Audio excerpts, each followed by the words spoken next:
one of the nicest compliments I ever got was a little while ago when I was telling it. I just wanted to be able to turn my head without losing. I was at the Tel Aviv Folk Club and I told one of my silly stories, and a lady came up to me afterwards and she said, "Oh, I do love your stories, they're so totally pointless." And I knew exactly what she meant. So this is a particularly pointless tale tonight, and it's called The Man Who Never Had a Dream. Harry the tailor never had, Harry the weaver never had a dream in his life. And then one night he was staying at his friend the tanner's on his way to market. And his friend the tanner asked Harry if he'd like to have a dream. And Harry said he'd like that fine, sure enough. So his friend the tanner gave him a bag of sheep's tallow and 2 strips of sheepskin and told him to make a pillow out of that and he'd be sure to have a dream. So Harry made the pillow, laid his head on it and fell asleep. The next thing he knew, he was waking up in the morning just as usual. He got up feeling a bit disappointed and went outside.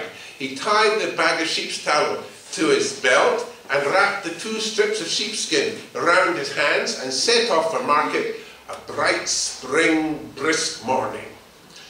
He hadn't gone far when he met the son of the king of Clachmannan. "Hello there, good day, Harry," says the son of the king of Clachmannan. "Are those the gloves you were wearing?" "No," says Harry, "they're strips of sheepskin. I don't know why I brought them along. I'm on my way to market." "Oh," says the son of the king of Clachmannan, "but first you must take this letter to Davy Dalrymple, the Blade of Pittenweem, for me." "Oh, but that'll make me late for market," says Harry. "Oh, Harry, you must." "Oh, dear, says Harry, "if I must, I must." So he takes the letter and he sets off as fast as he can go to get to Pittenweem. It's in the wrong direction for market altogether. Well, he hadn't gone far when he passed an old woman standing at the gate of her garden gate, and she hadn't taken a step in 20 years. She says, "Good day to you, Harry. Are those gloves you're wearing?" "No," says Harry, "they're strips of sheepskin. I don't know why I brought them, but I was on my way to market and I met the son of the king of Clachmannan and he wants me to take this letter to Pittenweem." "Oh, Harry, but first you must take me on your back and carry me to Carlisle to buy a pound of their special butter and then bring me back home again." "Oh, but if I do that, I'll be ever so late for market." "Oh, Harry, but you must." "Oh, dear, says Harry, "if I must, I must." So he hikes the old lady onto his shoulder and off he sets as fast as he can down south until they cross the border into England and into the city of Carlisle, where she buys her pound of special butter. And then it's all the way back to her gate and he sets her down and then he is off as fast as he can go to get to Pittenweem. Well, he hadn't gone far when he met the Fox of Montrose.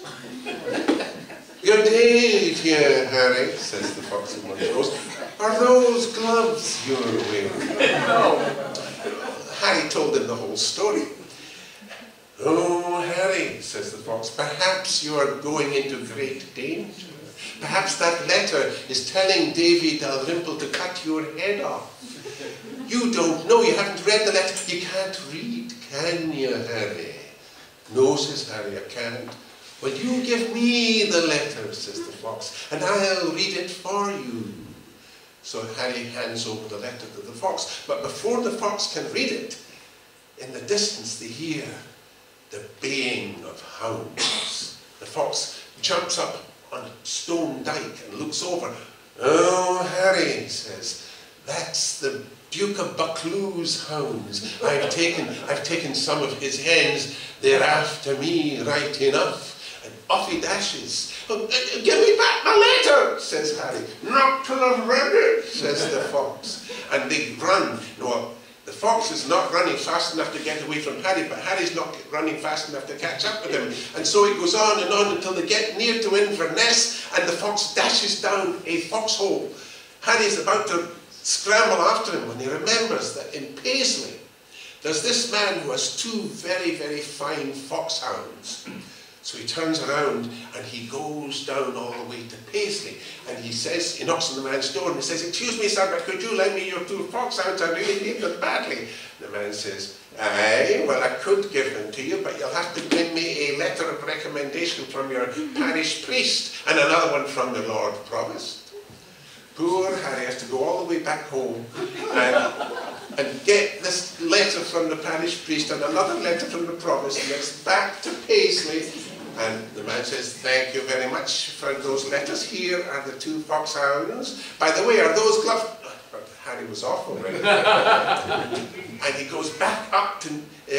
what had happened was that they'd gotten near to Inverness when the fox went down the foxhole. They get near Inverness and down go the 2 foxhounds down the hole, and Harry's scrambling after them. Well, the fox sees them and starts running, and they run and they run and they run until they come out in Ireland.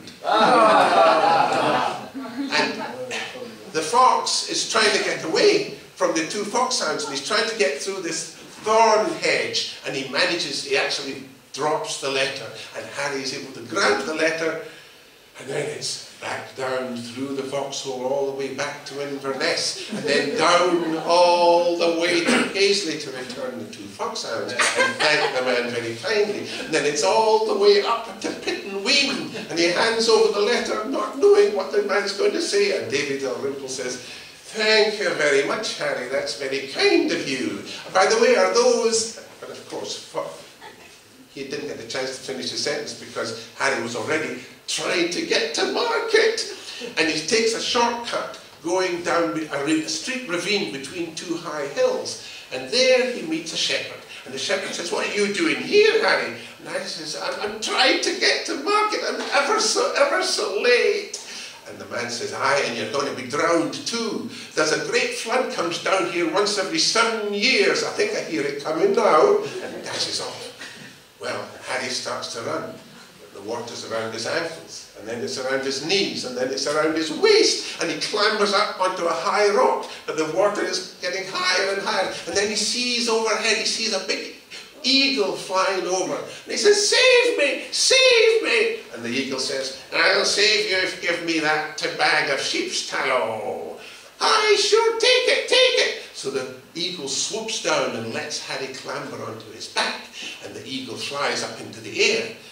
But after a couple of minutes, the eagle says, "Oh, Harry, you're heavy, Harry. Off you go now, off you go." I'll fall, says Harry, clinging as tightly as he can to the eagle's back. "I'll brush you off against the roof of the sky," says the eagle, and flies up and starts to try to scrape Harry off on the roof of the sky. Harry's yelling and clinging and yelling.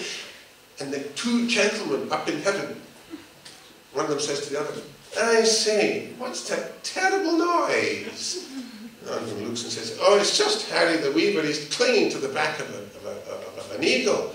"Oh, poke him off with your stick, for goodness sake. We'll never get any peace in heaven." So the man pokes away at Harry and manages to dislodge him. And Harry begins to fall and fall and fall. And he finds himself clinging to the doorpost in the tanner's house. And that was enough dreaming for Harry. And that's the truth.